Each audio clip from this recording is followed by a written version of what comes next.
I am so delighted to welcome you here today to our 2015 Founders Day event. And the focus of today's program is on our oral history project. The history of the Union resides with everyone in this room.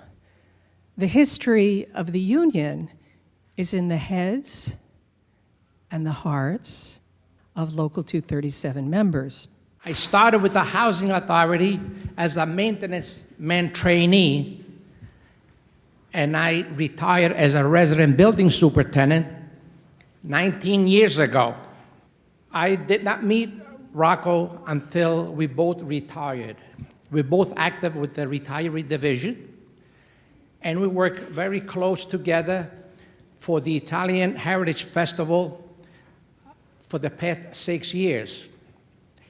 Rocco is motivated, committed, and he has a lot to tell you, so I'll let him tell you himself. In 1991, with the help of the union, Local 237, they had a class for maintenance worker. So I took that class. It was so much valuable. My job was, actually, I was the first one.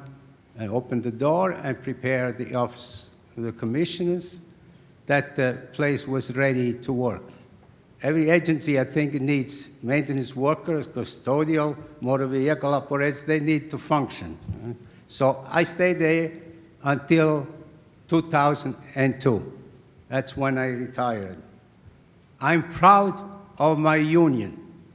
When I look at the emblem or the motto, the two horses over there, I always think one horse is the union and one horse is the members. And we pull together. There's someone here who worked in the city of New York during the heyday of the HIV AIDS epidemic, and her title was Public Health Educator. So I'd like to introduce to you Olga Perez Basaggio. And for me, it was the satisfaction of giving back from all I could contribute to the community, all could I could contribute to my patients who were mostly Latino, Hispanic women just like me with different backgrounds from different areas. And some of them, it was the first time that they have access to really health care. It was at the height of the AIDS, HIV infection and all what was going on and all the misconceptions. So my job was in their own language to explain, to demystify the horrors of whatever the word, the connotation of the word. And most of them, they were pregnant women. And at that point, we were not only protecting her, protecting the patient, the family, and the baby that was coming. After retiring, my involvement with the union then increased because then now I have all this time. And in the beginning, what I did was register for Tai Chi. I took the theater classes. Some of the faces, they remember me. Then I took photography. Most recently, salsa. And I have to tell you, I won first place at our version of Dancing with the Stars, Local 237. I think I could be a poster child for I retired from the job, but not from the union. In 1981, this man came to work as a school safety agent, level 1, for the Department of Board of Education. For his knowledge, loyalty, he was promoted to school safety agent level 3. It's an honor for me to introduce for you Mr. Leroy Nias. I was born in Panama. I'm 70 years old. I joined the union And you know, when you finish your training, they're going to start distributing the officers to different schools. They asked for volunteers, and I put up my hands, and they said, well, you are volunteering for Thomas Jefferson High School. I says, great. I went. It wasn't easy. I was never in the service, but I categorized my job as a military person. In 1990, came the merge. We was part of New York City Police Department. So better recognition, the kids, they were not calling us no more toy cops. They wasn't calling us any names anymore. We were more respectable, and everyone looked up for us. I continued working. I retired 2006 with 31 years of service.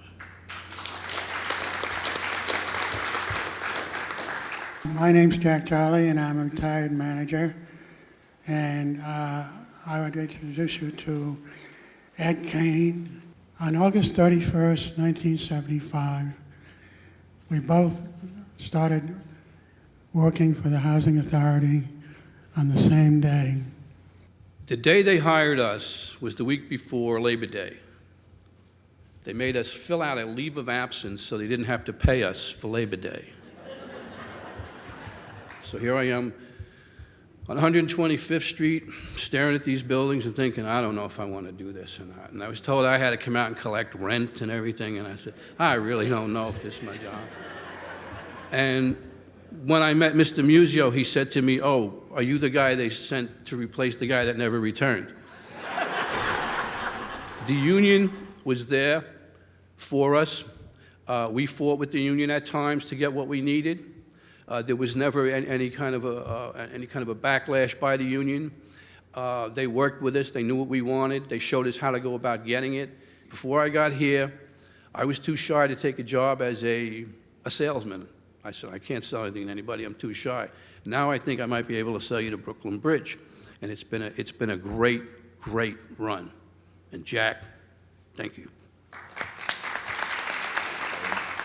This is a day to celebrate your contributions to the union, to the city of New York, but I think it's also a day to celebrate this project that Nancy was talking about, the oral history project that Local 237 launched, that is extremely unusual, actually, and I think something that's really worth celebrating.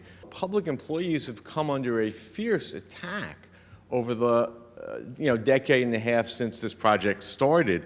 I think we are at a moment when it's more important than ever before to get out the real story of what public employees do, who you folks are, and what your unions are all about. You know, without unions like Local 237 and the other public employee unions, New York City would be a completely different place today and a much worse place. And, a much worse place. We're going to have an opportunity for members to share their thoughts on the history of the union. I just recently retired, 2012. I had almost 40 years with the city. So I want to thank the union because they represented us all the time. They were always all out for us. They did everything they could. They were really on top of everything. I've been served this union as a public servant. We call civil service. Had happily finished my tour for 27 years in New York City. Today, I enjoy such a wonderful life because all come from everybody, from our city member, our sister, brother. The union have been so good to us.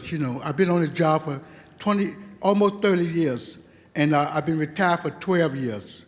And I'm a father of 6, a grandfather of 11, a great-grandfather of 4. And without the union, I wouldn't have put my kids to college. I was brought up in a home that was totally committed to unions. My dad, who was born in '07, he always told me In union, there is strength. In union, there is strength. And that's how I was brought up. I worked for the union for 28 years. I've been retired now 14 years. I had a kidney transplant back in 2001. And the union was 110% there for me. Excuse me for crying so much, but I'm very happy that I was a member. It's the greatest years of my life.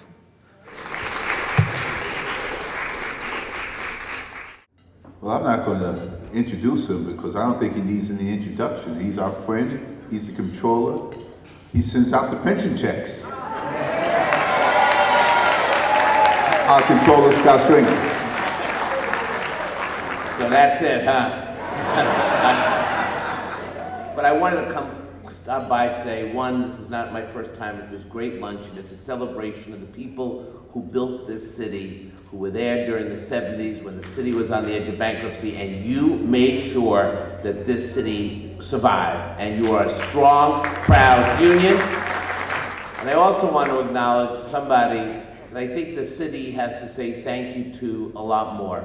Please give a big round of applause to a great union leader, my friend, Greg Floyd.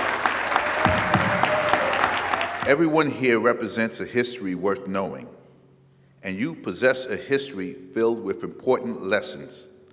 Local 237 is built upon rich past and is destined to be a bright future. You know, a union is about the people coming together for a common cause. It's about many individuals acting as one. I thank you for your dedication in helping Local 237 become the gold standard and a strong, dynamic union as it continues to be. Thank you. God has blessed those people who have retired to have them as the strongest political weapon that we have in the United States of America. People who have been through hard times. Nothing had been given to you. You fought each and every step for it. And you understand what registration's all about. You understand what voting is all about. And God knows as long as we have people who remember when we had the dreams, when we had the aspirations, we had the drive, it means that we're not going to give out, we're not going to give in, and we're not going to give up. And Greg, I could not be more proud in what you've done. At my age, I can call everybody a young guy. But in 20 years, this guy has really shown that he has it for not just Local 237, but for our nation and for the world, and I'm proud to be your friend. Thank you so much. I'm happy and proud to be a member of the Sunshine Club to choose Coalition for the Homeless to be our recipient for this year. Many of our members live in New York City housing and have been placed there through the coalition. At this time, I would like to present the check to the Coalition for the Homeless for their work for homeless men, women, and children in New York City. Thank you to all of you. Please share your stories with your family. Please share your information with the Oral History Project. Thanks so much for all of you coming today.